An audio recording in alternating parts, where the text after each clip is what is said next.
Hey Wastelanders, this is Gary from The Last Ranger, and I've had in front of me these SOG Terminus XR knives. I've had these knives in front of, or on my table for about 2 weeks, and I've been meaning to do a video on them. I think I reviewed this one, but I don't think I've ever reviewed these two. But I didn't feel the need. I did a video on these two, but I don't ever think I reviewed them. I didn't feel the need to do these because I already reviewed this, and this is just two variations on this. This is the budget version of the SOG Terminus. I don't know how you guys say it. SOG, I say SOG. Occasionally I say SOG. I just can't not say SOG because it looks and sounds so easy to say. Anyway, turns out this was one of my first knives when I started the channel. So I like this knife, and I always liked this knife. I early on I was doing a review on it, and I have people express negativity because it was produced in China. And originally, for some reason, I thought it was produced in America, but it turns out it's produced in China. It's designed in America, but it doesn't say China on the blade, but if you look up the specs, it's definitely made in China. So, but it just gave me a good feeling. This is one of the best knives of 2020 when I started my channel, and I carried it a lot, and I carried it more often than I carried any other knife. So this is the perfect version of the SOG in my opinion, because it doesn't have the grade of steel, but it's just a good pocket knife. So, which led me to believe I needed a better version of it. So I ended up picking up the higher end version, you could say. And I don't know if it's the super higher end version, but this comes in S35 VN steel. So I guess it's better. At least it's a better steel. This is a carbon fiber scales, and let me talk about this lanyard. And I don't know if I did a video on it, but early on I saw somebody having problems extracting it from their, I want to say, jogging pants or pajama pants. And I'm like, I never had that problem. I wear pants that are pretty firm. The pockets are pretty firm, so my material doesn't get caught up in this clip. So I never had a problem with this clip. But as a test, I tied a lanyard to take up the space in this clip, the top of it, where everybody was having a problem, or not everybody, some people.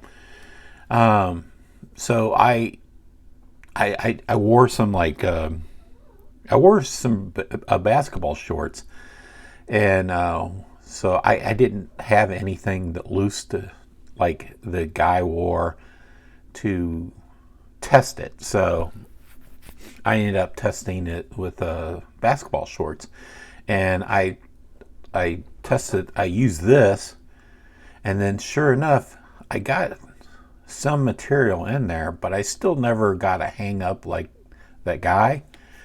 But I used this as a method to combat that.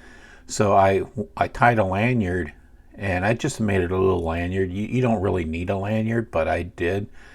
It took away that problem of material getting caught up in the shorts. So I don't know if I really like these clips. I'm sad to see them go. It's not just SOG. I just like the design of this loop, and the shortness of this clip. I thought it was a good clip. I think if you don't wear like loose fitting pocket, or like a material that's like a jeans, not jeans, like a pajamas, yoga pants, or whatever.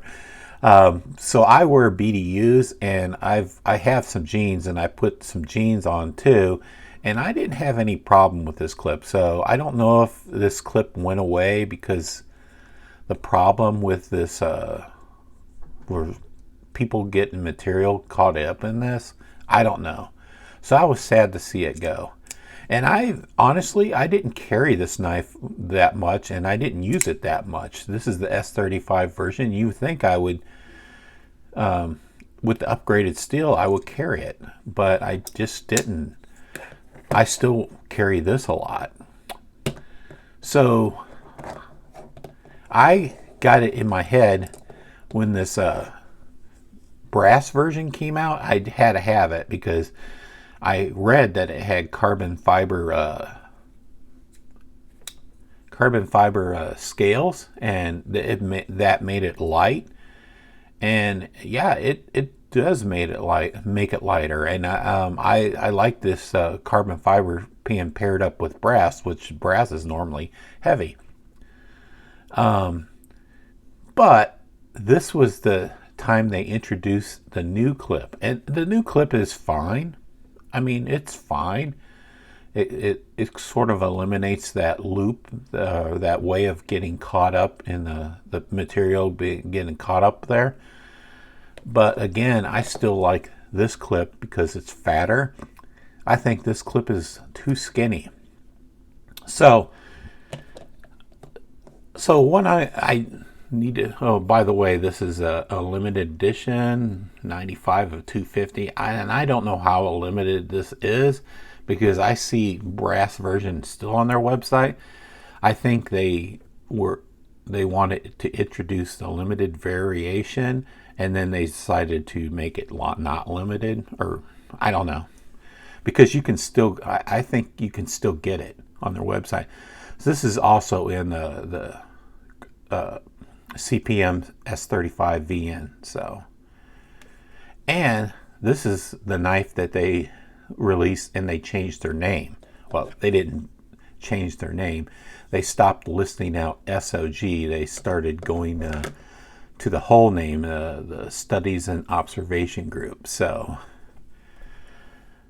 yeah, I like this knife. I've carried this knife a lot. You know, I don't know if crossbar locks are considered having a detent or not, but this is the lightest detent of them all. So often, if I didn't use the push button method and the flipper tab, I would fail it.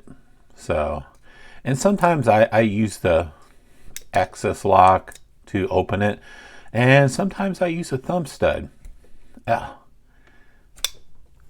So I don't use the thumb stud a lot. So this thumb stud is pretty close. That you have to use a different method to open it, and if you are touching on the crossbar lock, you will fuck it up. So I will put my finger there and flip it out.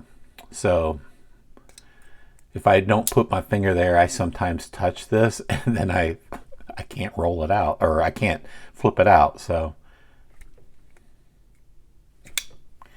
anyway, I just wanted to shoot the breeze on this SOG Terminus before I put them away again. I'm not retired from carrying this, but I have so many new knives that come in all the time. I just wanted to go over briefly about these knives, the SOG Terminus, because I feel like I need more. I don't know if you remember me telling you that I often collected the Kershaw Knockout.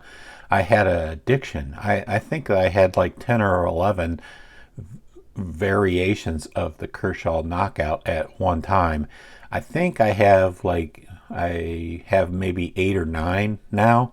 I don't know if I gave them away or I lost them, but I had the affliction with the Kershaw Knockout, and I started to have an affliction with this knife, and I'm like, oh man, they have a new variation. I have to have it.